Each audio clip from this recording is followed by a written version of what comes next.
We have to stop Lex. Ready? Let's do it. July 11th. Summer is Buckle up. looking up. You have a dog. Yeah, that's gonna be... Lex, I tried to stop him. It's fine, Mother. Superman, we finally meet. Would you like a coffee? Where's the dog? Dog? The dog, Luthor! You took the dog! That's right, Eve. Get all of this. Where's the dog? I have no clue what you're talking about. He's just a dog. I don't know what dog you're talking about. Ugly dog and a cape. What did you say?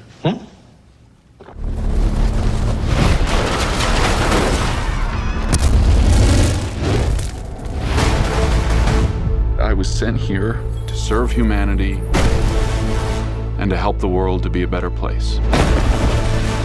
That is why I do what I do.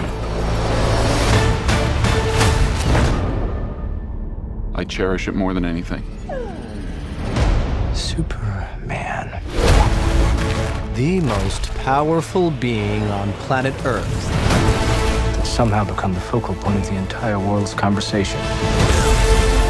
I will not accept that. Hey, buddy. Eyes up here. I'll destroy you. And of course, No matter what you do to me, Luthor, your plan won't work. I'm as human as anyone. And that's my greatest strength.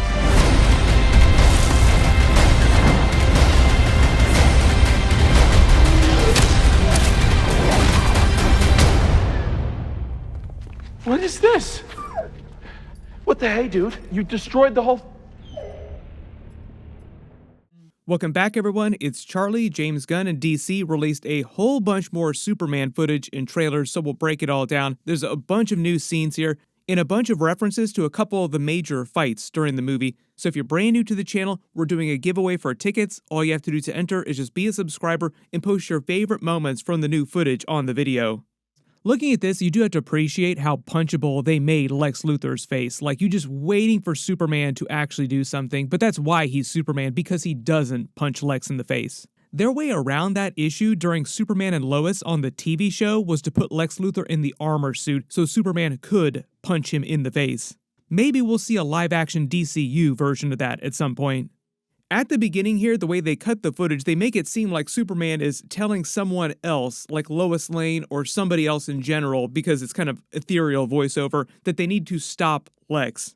But based on a lot of other footage from the kaiju fight, and we do get a lot of that during this, like a lot of different angles from the kaiju fight, where he actually goes around just trying to save people on the street from all the falling buildings. This scene of Lois Lane in the street with Superman saying, "Are you ready?" and he says, "Let's do it," I think is after the actual kaiju fight is done and everybody's just slowly cleaning up, and he asks her for an interview. Like, should we go have an interview to sort of decompress and talk about what just happened? And it's just a bit of a wink at their relationship behind the scenes, because nobody publicly knows that Lois Lane is with Superman, I think, at this time, but you do see them floating through the air kissing, so it seems like at some point everybody's going to catch them on camera like, oh, wow, they're actually going out. And even though you can't quite see because the footage is a little blurry in the background, just the way they're using the camera, but a lot of the store names are actually Easter eggs for people that are tied to the Superman mythos, or they had some part in one of the previous Superman movies, or they were a Superman artist or a comic book creator. So when you actually go to see the movie in like giant resolution in the theaters, be sure to look in the background. If you see the movie a couple times, probably need to watch the movie like 4 or 5 times to spot them all. You will notice a lot of Easter egg names on stuff in the background. James Gunn also brought a whole bunch of DC Superman comic book creators to the actual set. Some of you probably recognize these if you've been reading Superman comics for a long time. Their real serious-looking pose here is also meant to be a reference to the Justice League International cover, because that's kind of what they're doing with Guy Gardner, with Hawkgirl, with Mr. Terrific's version of the Justice Gang that they're calling them. Root, what's it called again? Justice Gang. Just a working name. Could very well prove to be permanent, though. There was also a separate Justice Gang promo they released where you actually see Guy Gardner's Green Lantern trying to sell everybody on the name, the Justice Gang. Like, it's growing on people. People are liking it. But Hawkgirl wants nothing to do with it. Like, no, don't call us that. All I think to sort of plant the seed in Superman's head that he does need a team to help him, and eventually he will name that team the Justice League with Batman when he winds up meeting them, if he hasn't already. Speaking of which, James Gunn also revealed that Batman Brave and the Bold movie inside the DCU is meant to be the live-action debut of his version of Batman. So there's not going to be some sort of cameo scene from that Batman on screen where you see his face in some other person's movie before that. Interesting to note, we will see if he sticks to that plan or if he decides to change his mind in the next couple of years.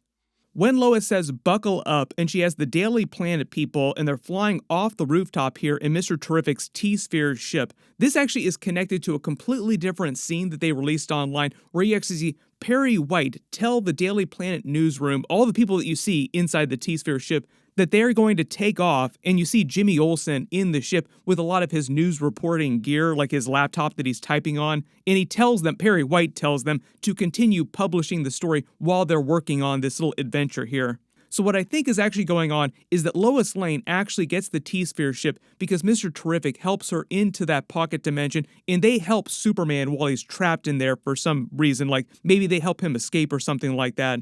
Then Mr. Terrific stays behind with him to help deal with Lex and all of his troops in the armor suits. They're calling them the Raptors. Lois Lane probably takes his T-Sphere ship and goes back to the Daily Planet, like she escapes from that pocket dimension and gets away from all the battle. Lois, you got that flying saucer deal up on the roof? Yep. Perry White is like, there's a big news story that's happening. Everybody, let's go figure this out. So they wind up piloting the ship back to where the battle is going down so they can actually report the truth of what Lex Luthor is doing and what's happening with all of his different troops. That's probably one of the ways that they wind up taking him down at the end of the movie, because a big theme in the film is misinformation. Lex literally tries to use the internet to turn the world against Superman using misinformation. James Gunn said that the Daily Planet characters being reporters is actually critical to the plot of the movie. Like, it's very important that they are good reporters. So I think the reason why they become super important is that they report the actual truth of things by the end of the movie, so the world learns that Superman actually is a good person trying to help them, and Lex Luthor is the evil person doing all this terrible stuff. Then we get a brand new clip of him coming for Lex Luthor inside his office at Luthor Corp, pissed off. Like, you would not like Superman when he is angry. Make all the Hulk references that you want. Fun fact too, they actually reference Marvel and the Hulk on the Flash TV show in the DC TV universe, the Arrowverse, all the time. But it seems like this scene is happening at some point after the kaiju fight, because you see Superman's suit is just completely burned like it gets during the kaiju fight from his fire breath. So it seems like maybe at some point during this chaos, Lex is able to capture Krypto and does something with him. Maybe he sticks him in that pocket dimension briefly. Not totally sure which person Lex is actually talking to in this meeting here, just casually when Superman breaks in. But I love the way that he just absolutely loses it. Like, he freaks out. Holy crap, Superman is here, and just backs away into the corner this whole time, slinking away, while Lex Luthor could care less. Like, he just seems like he's enjoying it that Superman is here, because Miss Tessmacher, who's his girlfriend during the events of this movie, she was implied to be his girlfriend during the Christopher Reeve Superman movies too. But at least in those movies, they made it seem like she was also his assistant. In the context of this movie, she's just meant to be his girlfriend. Like, she's not his assistant in the same way. That's right, Eve. Get all of this.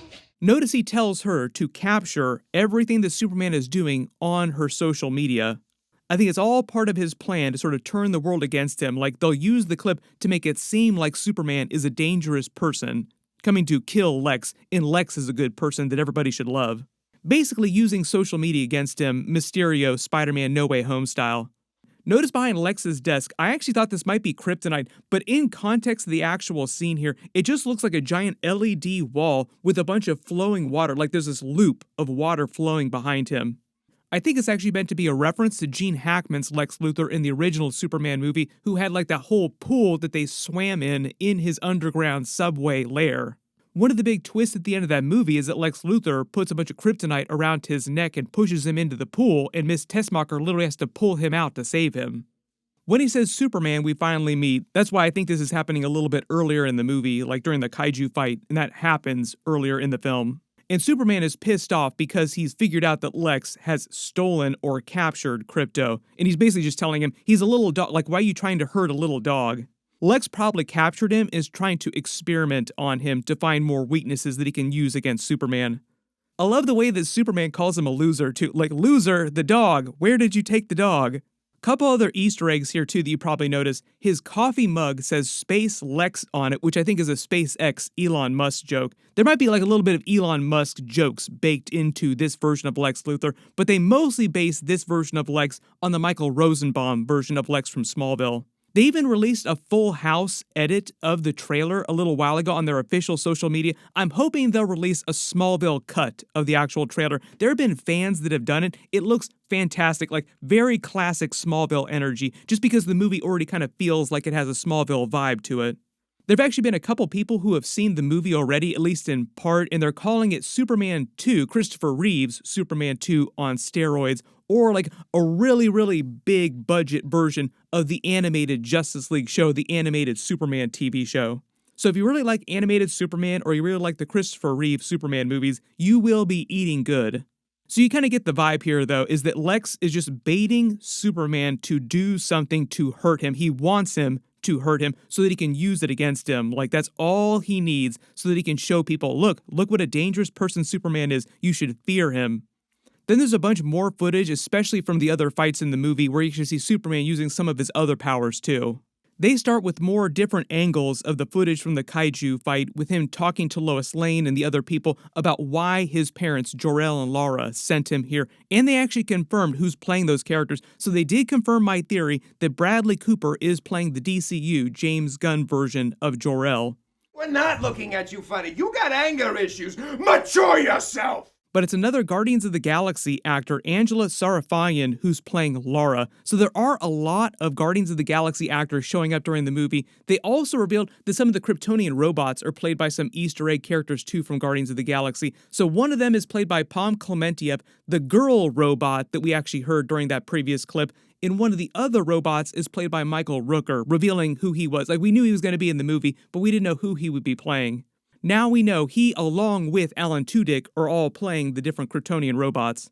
When he tells Lois he was sent here to help humanity and make the world a better place, Jor-El sent him here because he would obviously be powerful under Earth's yellow sun. But they also get into this during the Henry Cavill Man of Steel movies too, where the Russell Crowe version of Jor-El also sent him to Earth to help inspire the people of Earth, and they in turn would inspire Kal-El, Superman, to also become a better person. So it's the same vibe during this movie too. Like, he didn't just send him to Earth to be a god.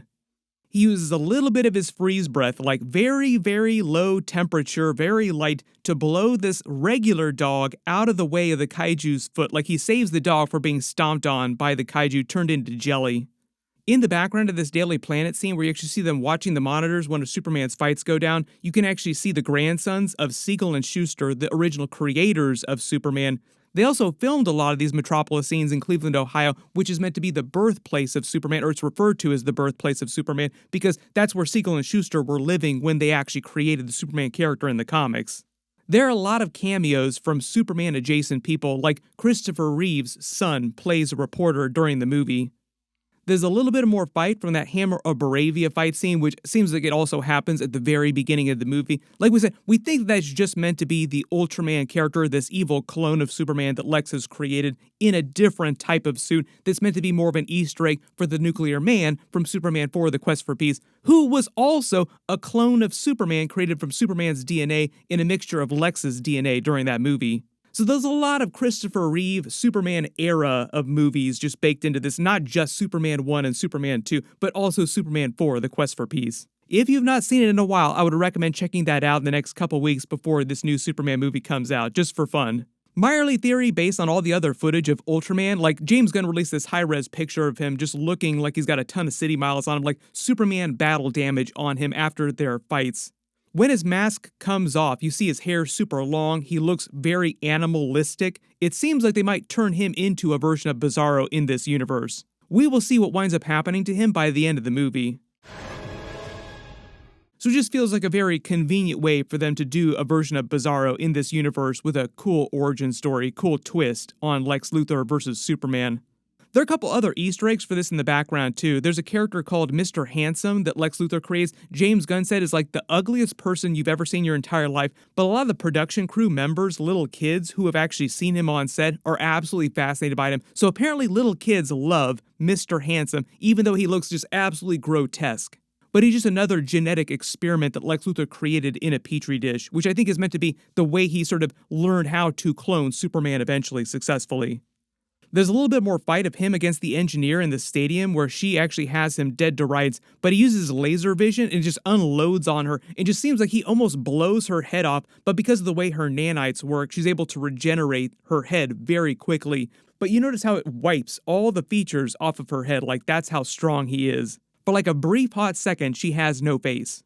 Love the little scene where Superman is all exasperated and it seems like Krypto is just torn up the Fortress of Solitude. They actually said that that's meant to be an Easter egg for James Gunn's dog Uzo in real life, who, when he rescued him, like he was a rescue dog and inspired Krypto in the movie, he actually brought him home and destroyed all of James Gunn's stuff, like ate his laptop, destroyed everything around his house, all his furniture. So Krypto basically does a version of that to the Fortress of Solitude during this movie, where he just rips everything up like an unruly kind of dog would around someone's regular house.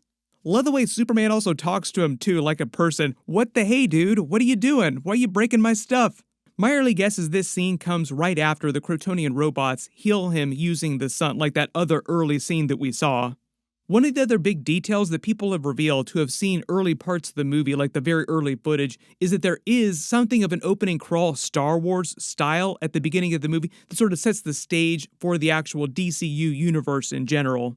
I don't know if that's an exaggeration or if there is an actual opening crawl at the beginning of the movie, but it just seems like there's a bit of a message at the beginning that'll give you an idea for what's happening in the DCU when the movie begins. This movie is literally meant to be the official beginning of the DCU, even though technically that happened in Creature Commandos. Like, this is the real live action, like the big thing that most people around the world are actually going to see. So a lot of the way the future of the DCU goes down with the movies that they do, the TV shows that they wind up doing eventually, depends on how well this movie does. But I think it will wind up doing fine, and they'll just do all the movies that they plan on doing. If they make changes in the future, it'll just be because the scripts for those future movies aren't strong enough, or there are other movies that they come up with that are better ideas than the ones they already have planned right now. A little bit of a conflict, because you always have to be really aware of what is best for the studio as a whole. Do not be surprised if their DC Phase 1 plan also continues to change and evolve in little ways in the next several years. And I don't know if it's because it's the summer and school's out of session, so people are just around more in general, or if it's because of Superman and everything that's happening this summer, like really big stuff happening right now. But I've been running into a lot of you guys in real life. It's actually really cool. So if you do spot me at the movie theater or somewhere in public, I'm always happy to take pictures or talk to people. It's always a lot of fun. There's a lot more footage of them talking about Justice League related stuff, Green Lantern stuff, so I'll do separate videos about that in the next week or two, but we're really close to the movie actually coming out, so I will start naming giveaway winners in my upcoming DC videos in the next couple of weeks, so just be on the lookout for that. Everybody click here for that brand new Fantastic Four trailer with a whole bunch of new footage, and click here for all my other new Superman videos. Thank you so much for watching, and I'll see you guys in the next one.